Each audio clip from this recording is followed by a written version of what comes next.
Hello everyone, my name is Madison Taylor, and in this video today we're going to be discussing everything Stuart Weitzman boots. So I've owned a couple pairs now over the last, 5 or 6 years, and I have to say they are definitely one of my favorite boots that I've ever owned.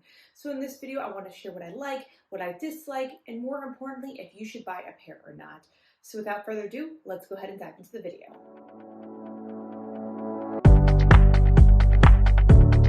So these two boots over here are my two pairs that I currently own from Stuart Weitzman. One is a black kind of mid-heel boot, and the other is a similar one in an olive green. So both are over-the-knee boots.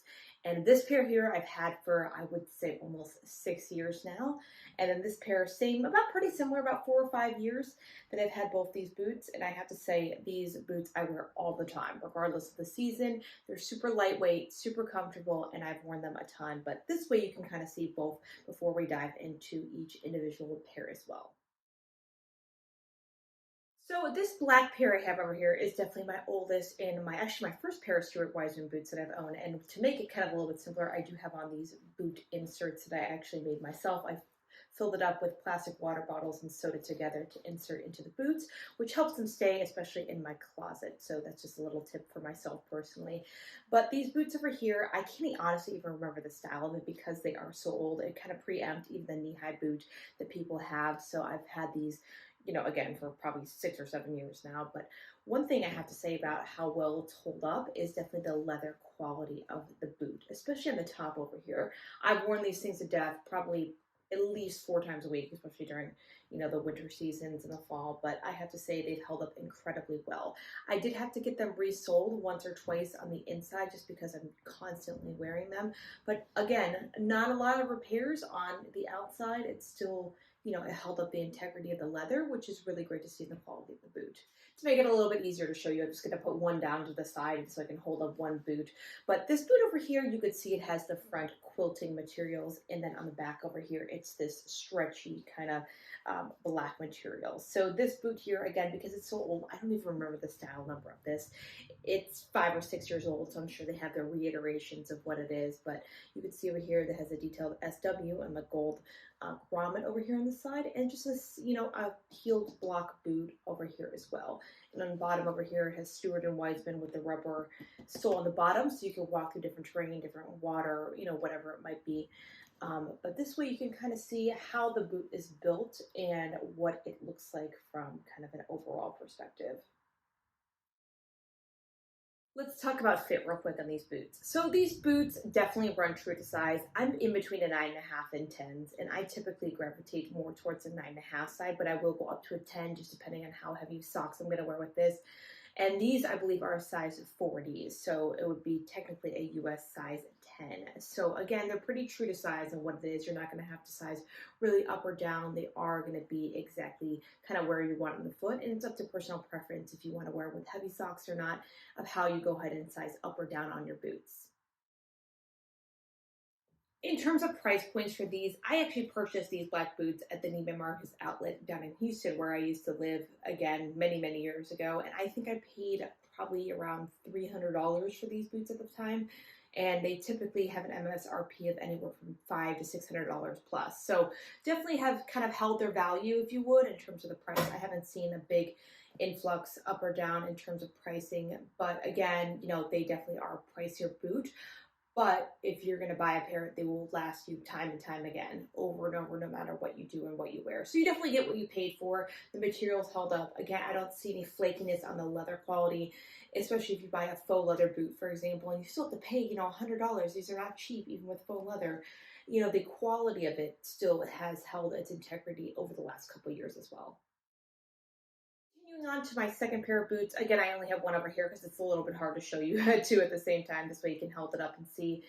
In similar circumstance, I made a custom boot insert so it would hold up in my closet. But this is my olive green version of it. And one thing I like about this boot is actually you can transform it and peel it up depending on how high you want to wear it. It's a little bit tricky to do, but you can kind of get the idea of it. But this completely peels up so you can wear it as high or as low as you want to as well. So on the inside over here, it is just an olive green leather, and on the outside, it is an olive green suede as well. So you kind of get the idea. And one thing I gravitate towards on these boots is definitely the color. Olive green is one of my favorite colors, but this is a unique style that I actually haven't seen from Stuart Weitzman in a couple years now. Typically, they just make the over the knee boot with the tie in the back, but this is definitely kind of preemptive to that style. One thing to note on these boots too is how you get these up is actually has this zipper over here with the suede detail, which is a YKK. If you don't know, YKK is a Japanese zipper brand, probably the largest in the world, but they're known for their high quality zippers. So when you're looking for a zipper in manufacturing, definitely look for that YKK sign on any of your items, including pants, shoes, whatever it might be. So that's just a little tip inside the trade over there. Another thing to note on detail is this piece right here, which is an elastic piece on the thigh area of the shoe. So depending on how big your calves are, you have the option for it to stretch as well. So I am a size small, so I kind of find these fit a little big, just depending on my, size my calves. But if you are maybe a little bit thicker in that area, these will have that stretch option as well. So you can stretch out the boot depending on, the size of your body. Talk on quality of these boots versus my black pair. So quality, I would say definitely is top notch on these boots. It's all leather details. You can see the stitching on the boots, even on the outside over here is impeccable. I've not really had any wrinkles or malfunctions with the shoe. It hasn't ripped, none of the leather has come off, even on the interior. And I wear these again, primarily in the winter just because they are a thicker boot. But quality of these is similar. I would give these 10 out of 10. The good thing about these boots is, again, although they're a little bit more expensive than what you're going to pay with, maybe a Vince Camuto or another pair of boots that might cost $100 to $300. You can definitely get these in off-price retailers as well, but the quality of it is second to none. I can guarantee you, because I've personally had them for a couple of years now, that the quality holds up no matter how often you wear it. I can't express you enough. I have worn these boots every single day for years and years and years, especially my black ones, and they've held up amazingly in terms of quality. So definitely an investment piece, but definitely worth the money at the same time. Let's talk about price point real quick. So similar circumstance to my other black ones, I did buy these at the Neiman outlet in Minnesota actually, and I've had these for 5, 6 plus years, and I have to say, price point, they held up pretty well. I mean, I probably paid anywhere from $200 to $300, probably around the $300 price point, as that's just what I see now at like a DSW or an Nordstrom's Rack or Neiman's, wherever you might shop at. But that's primarily where I kind of see them discounted at. I'm sure you can go online for a third-party retailer or reseller site like Poshmark or whatever it might be and get them used for a little bit cheaper. But if you are going to buy them new, I don't necessarily think that you have to go to the store and spend $600 to get these boots. They have outlets like the one down here in Miami. You can go to Sawgrass and they have a Stuart Weitzman outlet, or again, a DSW or Neiman Marcus has plenty of pairs that I've seen go on sale as well, around that $200 to $300 price point. So that's primarily where I would look at if you're going to buy these boots, is to spend around the $300 top, unless you want to get something that's super brand new in their styles as well.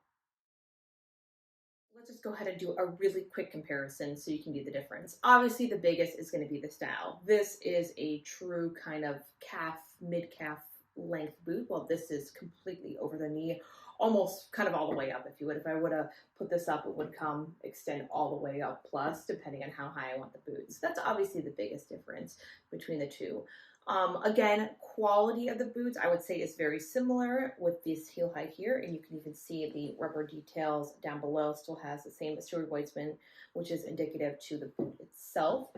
In terms of quality, you can definitely tell it's a higher quality material. This elastic in the back over here, both on this boot and this boot, feels relatively the exact same to give you some room in the leg area if you want a heavier stretch on there. In terms of detailing on the zippers and the quality of the grommets, this one has a grommet and this one has a zipper. You can definitely tell they're more high quality materials. And even the stitching on the side of the boot, I've never had problems with either of these boots with the stitching. You can see it matches the boot. It's high quality. It's not ripping. That's something to look for when you're buying a pair of shoes as well, is the stitching on the outside of the boot and how high quality that stitching is going to be in the long term. It up with overall lasting impressions of the boot, I have to say, having owned these boots for 7, almost 8 years now, Quality of the boot is second to none. I think I've expressed that kind of over the video, but downturns, I really don't have any on the boots. Honestly, they're super, super comfortable. You can wear them everywhere. Quality is amazing. Price point is probably the only thing that is a concern because they are going to be more expensive than your average pair of boots with the upper threes to $600. So price is definitely a concern, but I have to say you get what you pay for. You can buy, a pair of boots that cost $100. They're faux leather. Maybe they're not so great quality and you have to throw them away in a year or two. Well, these have definitely lasted throughout the course of the boot's life. Obviously, the more you wear them, the quicker you're going to have to get them resoled, but resoling them, chances are there's a shoemaker in your area and it's not that big of a deal to get them resoled, especially on the interior. I've done that with my shoes itself, and it definitely is, save me money in the long term rather than buying a brand new pair of boots that might cost, a couple $100. So just spending $50 on resoling the boots is definitely worth it to me, just personally. Again, overall, would definitely recommend it. Really don't see a negative in the boots. Quality, comfort, these are all pluses. I can maybe say that depending on your size of your calves, it might not fit, just depending on how big your body is and how you like to be comfortable on that too. So just keep that in mind when buying a boot. It does have some stretch, but it's not going to be your most stretchy or super, super wide, wide to your calves area over there as well. Thank you guys again for watching this video. Once again, my name is Madison Taylor, and I really appreciate you hanging out with me today to learn all about Stuart Weitzman boots. I hope these tips and tricks really helped you decide if you're going to buy a pair of Stuart Weitzman and if it's worth it to you or not. So I'd love to hear your thoughts below. What do you like about your boots? What do you like? What do you dislike? And would you recommend them to a friend as well? So leave a comment below. I'd love to hear your thoughts. Thank you guys again for sticking around watching this. We'll see you in the next video. Take care now.